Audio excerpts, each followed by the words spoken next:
Thank you. Good morning. And indeed, I'll kick this off. Frank and I are going to do a very quick review of the key findings of this growth initiative, this learning study that we've done over the last 9 months. And I need to say first that we're doing that on behalf of a broad set of partners. Many of you are here in the room. Many of you individually contributed, participated, help think through the implications of the learning. And so I'm the ambassador here, but it takes a village, is the important point to make. And we're going to talk about a new architecture for growth, or an architecture for real growth, because we think it is a strong business case for actually thinking through what it takes to address the challenge that everyone, every marketer, every business leader has on their plate, which is indeed growth. Because what we're seeing is that the traditional ways that we knew how to generate growth and roll out growth are staggering. In fact, what we're seeing is that there are very basic protections that we know to be true, the barriers to entry as we build our markets and then protect them, they're falling away. We've got disruptors already being disrupted themselves. Here are 2 examples of companies that can afford to buy their disruptor. Most of us can't.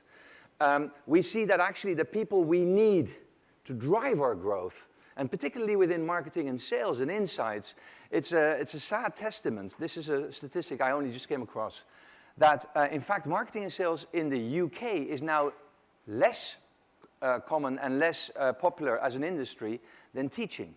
And in the US, our industry hovers around the same level as real estate brokers.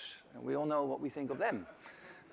This is sad, but really our, if you like, remit for growth, our license for growth also is being challenged more and more, whether it's because we're creating byproducts for the environment and actually making a negative sustainable impact, or whether it's literally discussions around who gets the wealth of that growth. If you look in Europe and then the discussions around the donut theory for growth and such, you see that people are really challenging the growth, even though we think it's important. And in all our discussions, if there was one partner / competitor, frenemy, whatever you want to call them, that just kept coming up in the growth discussion, it was Amazon. And obviously Alibaba sometimes in different parts of the world, but the whole phenomenon of Amazon. Now, that doesn't mean there isn't any growth. There is, in fact, quite a lot. But it is what we would say in uncomfortable places. We all are hearing stories of manufacturers having to work with partners that they didn't really want to work with in the past, or in creative ways with packaging that is different to the main channels so that people can't make the exact price comparisons. That's one. Secondly, we're seeing that companies that are trying to grow are having to even out their portfolio by buying smaller partners, whether it's in beer or in food, literally companies that in the past were too small to be bought, too small to be scaled globally quickly. Well, guess what? That's what it takes if you want to grow, because it's now in these little places that are actually rounding out a mass and actually taking a lot away from the mass. The one area that everybody that we talked to was very enthusiastic about for growth is really in the going direct channel. Whether it's a very big player like Procter & Gamble with Tide, or actually a small breakaway in the laundry business as well, calling themselves so small, and offering subscription models for detergents in the UK in this case. And then if you're in this room, you have a vested interest in the value and the trustworthiness of communication. And it is everyone's worry if that starts to deteriorate, because 1, you can't trust what the president of your country says, or 2, you can't trust what the people are telling you are the benefits of Brexit. This is all leading to an erosion of trust. And it's not just on the consumer's part, it's actually also on the investor's part. Because all the stories around profit, as we have seen over the last few weeks, quite specifically, are eroding also. Because you're telling me that there is profit growth, but at what cost? If you are able to deliver 3 years of bottom line profit growth, but after that we need new ideas, and that department was fired 3 years ago, that is not about value creation to fuel growth, it's actually about value extraction for the short term. And that, at some point, is going to hit a wall, as we have seen with the 3G implosion. But one thing is consistent. When growth is lacking, one position gets looked at and moves fastest. the average tenure, and we're going to have from our colleagues at Spencer Stewart, we'll have the new statistics soon, but on average, the average tenure of a CMO is a third that of a CFO. It's half, roughly, of a CSO. So when you look at what that reason is for that quick turnaround of position, it's very often around a lack of clarity on expectations on the role. And actually, what is it we as marketers do to contribute to the business growth discussion? So we think there's an argument there for developing and understanding what it takes to win. So that's why we set up the Institute for Real Growth. And today, we're going to go through work that was done by a big village of contributors. One, which is quite exciting to say, across all of WPP. And that is a new approach for WPP, tapping into the very best, many of them are in the room today, best planners, the best strategists, the best consultants, all across the company. But we also have representatives here, right from day one, from two clients, Shell and PepsiCo, who said, you know what? This is something we'd like to be in the kitchen for. We'd like to be partners on this journey, and there was no polishing the facts. There was actual joint interpretation of the data. What's this saying? What's real? Interval meetings along the way. These were real teammates. But it took a village, not just in WPP and with clients, but across the industry. I mean, this is something we've done twice before with Marketing 2020 and Insights 2020, and we're very proud of the partners across the world, across client side, industry organizations, but also the Cannes Lions and their Global CMO Growth Council. We were there from day one, really addressing this growth discussion. And then we did the work. So I mentioned interviews, we're close to 550 interviews with growth leaders, companies at every level of development and everywhere around the world. In fact, we also did a quant survey, and it's still live in China as we speak, but over 1,500 respondents from 73 markets have now participated in that. And what's really fun is that our partners at LinkedIn, actually, you know, when you do an interview, you're listening to claim behavior, basically. But what people do on LinkedIn is actual behavior, and we thought it was so important to look at the connections people have. So you'll see later in the deck a stat on the difference in the connection quality within companies, within functions that we did with our LinkedIn colleagues. Everything in this work was geared to, okay, there's lots of interesting stories, but which ones add up to business growth over performance? So everything you'll see and every stat that Frank and I will take you through is an instance where when we looked at the companies that were talking to us, that were answering the questionnaires, they were the companies that answered very differently, significantly differently, to the companies that were underperformer. And that's the contrast that we make in this study and that we've done across the previous two studies as well. So to take you through the main brunt of that work, I'm going to hand you over to the co-founder of the Institute for Real Growth, Frank van den Driest.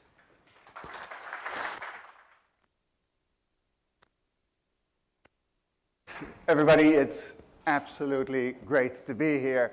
To be at this, to me as a Dutchman, you know, phenomenal place with phenomenal view. But also you guys here and the fact that this is the first global launch. So extremely proud, extremely excited, and also nice that I get to do the part where we go into the content and what we learned. So, the 7 building blocks of real growth. That's basically the story of our learning. And the 7 building blocks,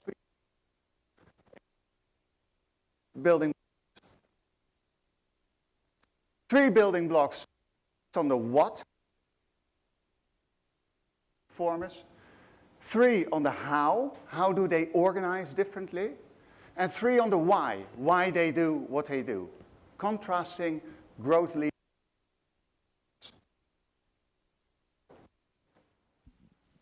So the first one on the what, abundant markets. And the way we structure these 7 building blocks is we start with a myth. In this case, is that growth is all about stealing market share from your direct competitor. Well, we learned that's not how overperformers work. First, let's look at how overperformers look at their market. And this comes actually from one of the interviews, where a leader said, I'm in the hair care business, And my team just came back to me and said, you know what, we have a 27% market share. They were really proud, you know, like, we got it made here, 27%, really great. However, that's what Nielsen told them. And as many of you will know, what Nielsen tells you is actually what you tell Nielsen. If you tell Nielsen, hair care is liquids in plastic bottles no larger than 300 mils, then that's what Nielsen will report back to you. And then you indeed might come to 27% market share. Whereas, as he said, when I look at Amazon, and Amazon will just basically sell everything that consumers are willing to pay money for in the category of hair care, we only have 11%. He said, but it gets even more interesting when we look at Kickstarter. Kickstarter is a crowdsourcing platform. And so basically Kickstarter is the market of tomorrow defined by your investors. So that's where they would put their money because that's where they think the market goes. And so then we only have 3%. And that's a really, really very big difference. Not only in how you feel about how you're doing, also about how you set your ambition. You know, because my team says our big, bold, hairy, audacious goal for next year is to grow 3% from 27 to 30. Pretty significant. He said, however, if they would have looked at the market through the Kickstarter lens, they might say, we're going to double our share. And also, they would probably look at very different ways to go to market, at very different service components or experience components to add to the proposition. And what Oath performers do is they do both. They don't disregard Nielsen, of course, it's valuable data. But they also take a more abundant view. And that's all about, that starts with obviously understanding where things are going to go, assessing and understanding market development, understanding which wave to jump, to stick to the server analogy. And I won't bore you too much with statistics, but what you see here in the green tick box is the percentage of overperformers that say we're good at that. In the red cross box, it's the underperformers. Only a third say this is something we really get. So it's not only understanding which wave to surf, it's also then sticking to it. So overperformers make big bets, and they stay the course. If you think Google, I mean, who remembers Google Glass? I actually never ever saw somebody wear one, but I read a lot about it. I read very little about it now. But Google Glass wasn't the big bet of Google. That was augmented reality. And guess what? 2-3 weeks ago, they announced they're adding augmented reality applications to their Google Maps app. And as I said, so overperformers don't look per se at their slice of the pie. They look at the total pie and actually beyond the total pie. Two great case studies. The first is Adobe. Adobe, what is it, 7 years ago, 8 years ago, I only knew them from the logo on PDF. And I knew that they worked for my crazy creative colleagues. So they were really a niche player. And they made some big, bold bets. First, they bought Omniture. Because they said, you know what, we're not going to focus only on these creators. We're going to focus on the whole marketing function. And so they did some major acquisitions. When they bought Omniture, they were a laughingstock of Wall Street. So you grossly overpaid them. Then they said, you know what, we're going to move from packaged products to software as a service. And actually, there might be people in this building that signed a petition, thousands of them, asking Adobe not to do that. They stuck the course, and I know you know what their performance is now, but they're the absolute top, 1, 2, or 3% overperformers, and they're not done yet. Very, very successful case, but also Mars. Mars always focused a big business in pet food, and they knew everything about pet food, wet food, dry food, nutritional profiles, etc.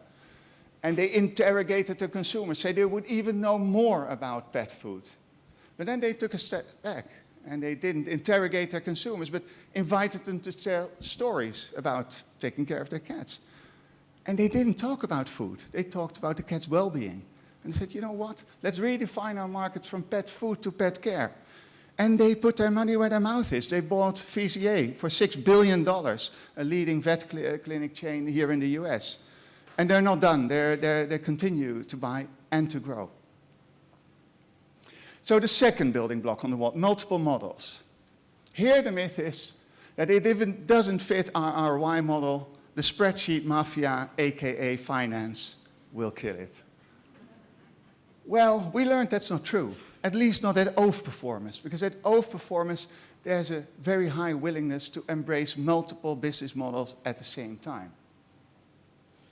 And we can hardly call it a coincidence that in the same month that Coca-Cola announced the acquisition of Costa, and believe me, that's a very, very different business model, our friends at Pepsi announced the acquisition of SodaStream, $3 billion investment.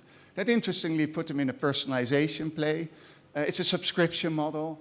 But I think one of the main reasons might also be the fact that they said their play on environmental impact, saying, I think their CEO said, we're now going to put purpose in our bottles, in our products.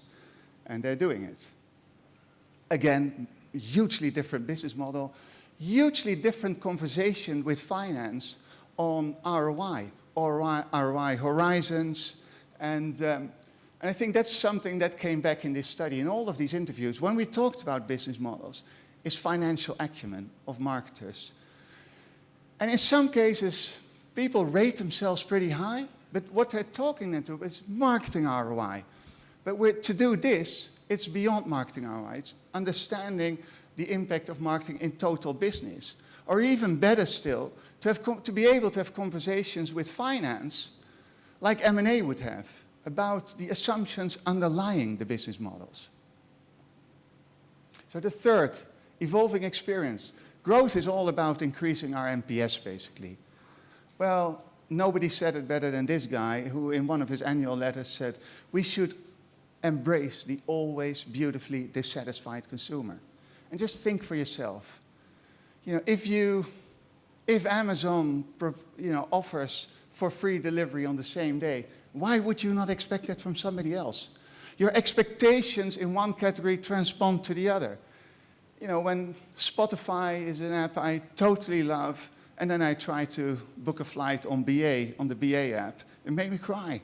It's just horrible. Because I know, why couldn't they do the same Spotify does? So we're constantly raising the bar. And what Oath Performers do is they make that basically a way of behaving, a way of living, a mindset. Constantly and restlessly innovate, raise the bar, and focus on eliminating friction actually leads to more fundamental innovation than adding some bells and whistles to what you currently have. And as I said, Spotify is really, really a nice example. And a friend of me, his wife had said sighingly, oh man, if only you would understand me as well as Spotify does. And it's what they do, right? So, and think of their ever-evolving. So they start with bringing us basically the global library of music everywhere we are on our phone. And then they started adding personalized playlists. And then they come to something, and I don't know if you're using it, called Daily Mix. And Daily Mix is basically a playlist with 80% of songs that they know you like to listen to on Spotify, but then 10 or 15% that actually fit that same algorithm, but you never listened to before. So basically means like every hour you hear a song like, really nice, didn't know that. So constant surprise. So that's on the what. Let's move on to the how. Open culture. Our culture cannot be changed because it's in our DNA. There's actually been a long time that I thought myself it worked that way. It's something that's just there. Now, we mentioned 3G, and anybody who's worked at a company that was acquired by 3G will know very well that these guys are able to change a culture within a matter of months. But a maybe more inspiring example is Microsoft. When Satya took over the reins at Microsoft, he said, we're going to make this fundamental change of focusing on ourselves, our products, our solutions, to focus on our customer. And they put their money where their mouth is. So, for example, people are no longer, they're incentivized. Bonus are no longer about how much Microsoft product you sell, but how much do you make your client grow. Now think of the nature of the conversation. It's absolutely dramatically different if that's what if you're out there to grow your client's business.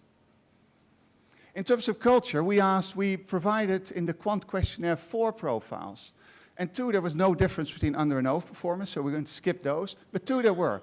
One is that underperformers are more focused on procedure, structure, quality, and overperformers, much to the ever-evolving experience, focus on innovation, on change, on entrepreneurship, on empowerment. And an open culture obviously starts with opening yourself and external connectivity. And again, I won't every time point out those percentages, but they are dramatically different between over and underperformers. And it's about diversity, and not so much like did we tick the box of equal amount of men and women in our company, but real diversity at the decision-making table drives growth. And a great case study here is Unilever. And Unilever, much like lots of others, Google, Facebook, Procter, has bought many companies over the past years.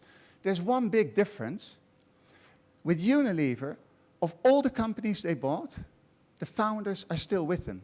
And they actually meet once a month in the Founders Council. And the Founders Council is tasked to help, to coach, and to guide brand and category leaders to nurture this culture of entrepreneurialism, of empowerment. And they do that, and deliver that, and live it. So the Anticipative organization, Agile is forcing us to redefine our races. It's literally briefs that we've gotten from clients say, we need to redefine who exactly is responsible and accountable for what, because we need to become more agile. If that's what you think, you really missed the plot. Overperformers are much more focused on organizing around micro battles. And they change their perspective from being like that oil tanker that if you course correct it by 3%, it will, arrive at a totally different destination, but see themselves much more as a flock of birds that very much knows where it's going, but that's extremely aligned and agile and responsive to barriers on their way. And Bain, a couple of years ago, did a study with CEOs of $5 billion plus companies and said, what's your biggest blocker to growth? 94% said it's our own internal dysfunction. So we flipped the question and said, how good are you at breaking down barriers? And only half of the overperformers says we're good at that. Only a quarter of the underperformers. So there's still a lot of work to do. But it obviously starts with building internal connections and bridges. And this is where the LinkedIn data that came in only a couple of weeks ago, and it gives me goosebumps. I mean, just think of the fact, at overperformers, senior leaders are 5.5 times more connected to their junior team members than at underperformers. And just think for yourself, with how many junior staff am I connected? And what's that say? Is there a hierarchy play? Or marketing and sales, 3.5 times more connected to either finance, HR, or IT. It's all about us connecting. And these are things that we can influence. And if you're not, ask yourself why. Why is that? And it starts obviously at marketing and sales themselves. Here, Pinterest, buy it or pin it. Who owns that? Is that sales? Yes. Is that brand? Yes, of course. Both. So you will need to work together, because there's one place where you're forced to, it's in social commerce. And a fantastic case study here is Gojek. Gojek is basically the Uber of Southeast Asia, but then on mopeds. Over 30,000 drivers that the CEO talks about, my mini CEOs. And they're really empowered to do what it takes to satisfy the clients that they deliver or that they transport from one to the other side. With that one, I'm going to hand over for the last two for you. Thank you. I think this works, yeah.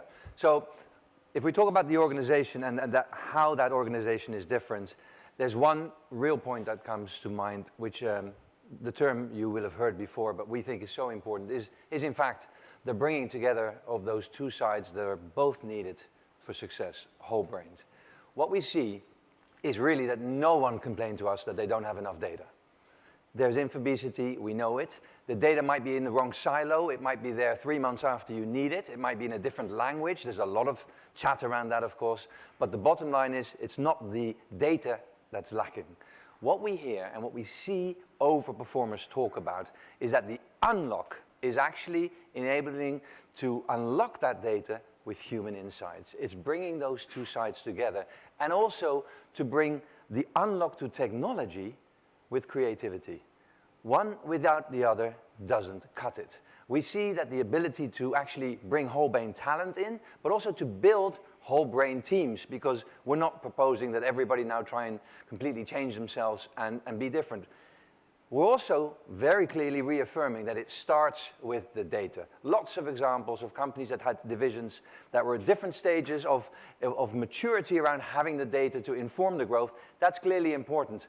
But this is special. This is an example we love. Because anybody here will have teenagers, maybe 14. My kids are 15, 13, and 10. I can't get them to watch a 45-minute program with me. Totally different expectations. Now, if you look at linear TV, I'm sure they know it, but they're not doing a lot about it. 14% flexibility in the length of programming. However, Netflix owns the data and commissions the work.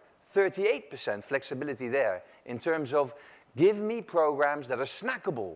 And the funny thing is, when I look at my sons, they still watch the same amount, but it's in all these little chunks. It's just the understanding of that, and the 30% shows the difference. So those are 3 how differences.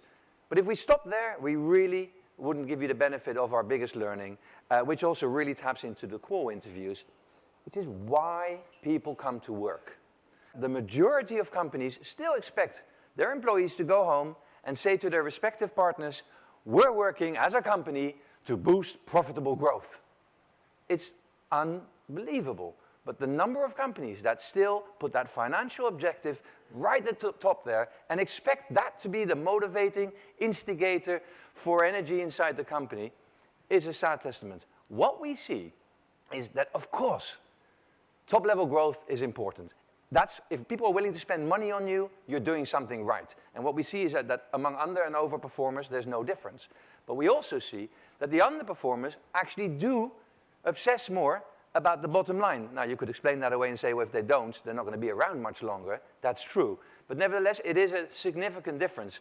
What we see the overperformers measure better, define better, and talk about more in terms of the company are the people. The people in terms of their consumers, in terms of their colleagues, and in terms of the communities that they're part of. And that's a very big difference. And it's that difference that's needed if we believe you're going to be fighting for your future growth. The humanizing growth, I mean, Cisco is a lovely example where they went from hardware to software and suddenly realized, oops, our people are incredibly important. And the people deal, it's a 5-year transformation story. For all of the case studies that we've covered, there are in-depth case studies, often not written by us, by the way, that document why and how these organizations transferred. So these are the 7 blocks. But what's interesting is that through the quant, we were able to actually say, to what amount do these contribute to the actual business growth? And what you'll see is that humanized growth, for example, is only 6% of the growth. But this is where we're going to put a line in the sand, because we did speak to 500 and something business leaders. And I can tell you, as an experienced interviewer, and many of my colleagues, all of us are, at some point you know that you can go on mute and make your coffee at the same time because you're not hearing anything new. And you also know when you're talking to leaders that are right up there setting the rules. When we interpret that and say, so what's actually the emerging future? We see that this humanizing growth as the connecting tissue for all of these drivers, for all of these building blocks, will be so much more important. And that leads to what are the implications for growth leadership? Now, Greg, my colleague, is going to talk more about that from Spencer Stewart perspective.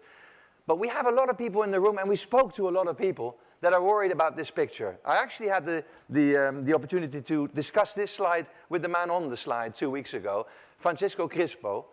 So it is a statement about the marketing function when a company like Coca-Cola decides not to replace their CMO.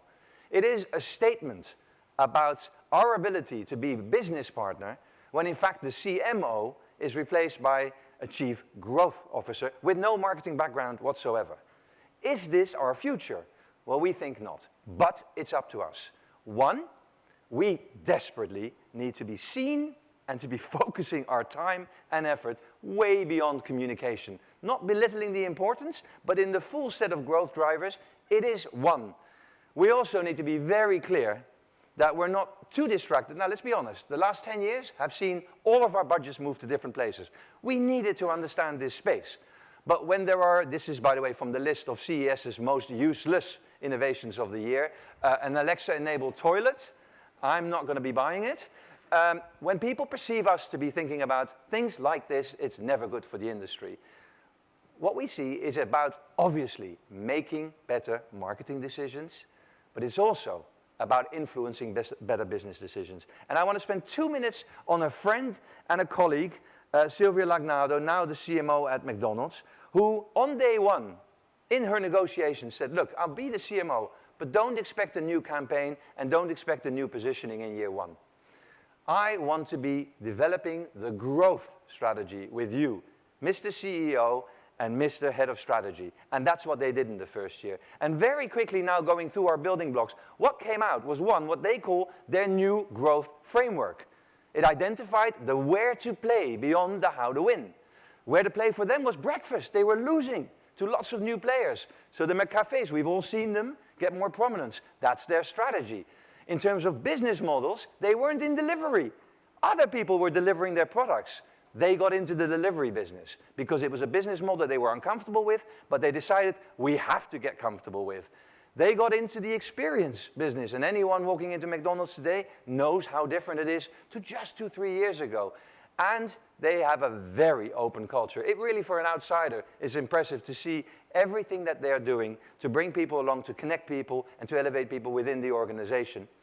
They also, actually, the McDelivery was the first initiative of their fast action teams, totally bringing alive this driver that we were talking about, the building block of these micro wars. Well, this is the first century-led initiative where the conclusion was, no matter where you are in the world, you will have a delivery service 6 months from now. CEO direction. And they have really, I mean, this is actually really interesting. It's just 2 weeks old. They made their biggest acquisition of the last 10 years. It's a technology company. It means that when you drive to a drive-through window, you see something completely different to the person who just drove through and the person immediately parked behind you. This is AI bringing the data together, reading your license plate, and actually giving you the right recommendations. They've done pilots with this company, and apparently the results were so good, they bought the company. Bringing that all together, we think, is actually a beautiful testament to this humanized growth. Now, another interesting aspect of this is what Michelle Buck has done. She moved, when you move from the CMO role to a CGO role, suddenly people start to see you as that business partner. You're talking the same language again. You're talking about the same metrics. And it opens up the route, apparently, to the CEO role, which is not a typical trajectory, as Greg will tell you. But there are real leadership quality changes here that are necessary. I'll just touch upon them very briefly and then hand over. The first, if you're going to be open, you need to be humble. We honestly believe that, and none of you are in this group. You probably wouldn't have been invited if you were. But the era of the star CMO is over.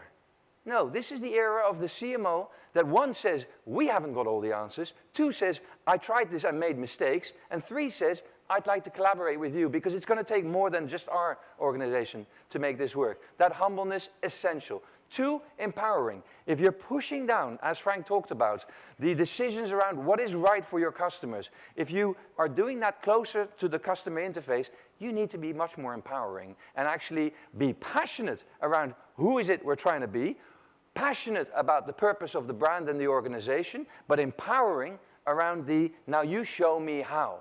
And finally, if you're going to be telling your peers and your board and your investors that actually it's about more than just the bottom line, you better be courageous. Because some have now done this with great success, and lots of people are observing this and have a great trepidation on how do I do that? How do I make the convincing business case? So some qualities there. But we think in summary that 1, there is a case for a new architecture. It will be human-centric. Secondly, it will deliver not that 1 or 2 year fast bottom line delivery of growth that the loud investors are asking for. It will actually deliver what the 75% of investors are asking for, which is long-term results, sustained results. And you know, who better than a Larry Fink at BlackRock to define exactly what that looks like, recognizing all stakeholders, not just the ones that are shout as loudest and maybe an activist. And it's kind of rewarding that after that 3G implosion, even the Heinz CMO is now very clear that every one of their brands must very clearly state what its purpose is. And that will future-proof your organization. So when you combine that, we think some magic is in fact possible. When we talked about a flock of birds a few times, and what you see here is actually the main stage of Burning Man this year, and it is bringing together that data, technology, insights, and creativity, and it's actually not a flock of birds, it's a flock of drones, all coming together.